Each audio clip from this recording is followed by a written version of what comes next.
সহজে হাল ছাড়বো না।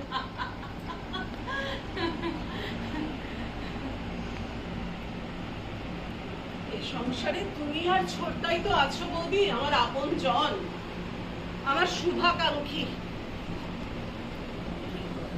তোমাদের ঋণ আমি কখনো শোধ করতে পারবো না বৌদি। শোভা, ওটা কথা না বলে পারছি না।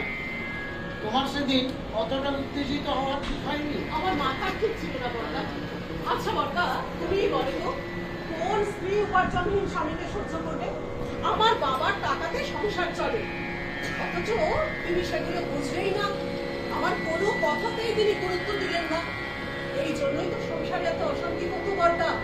দেখো, ভবেন্দ্র আমাদের গৌরব, সে আমাদের পরিবারের সম্পদ, সে তার গ্রামের অহংকার।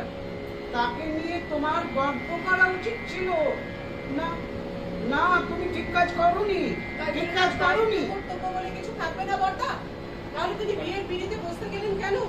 সে দেশের স্বাধীনতার জন্য, হাজারো মানুষের দুঃখ মোচনের জন্য, সাধারণ মানুষের জীবন যন্ত্রণা দূর করে দেশকে মুক্তি দেবার অভিপ্রায়ে নিজের জীবন উৎসর্গ করেছে।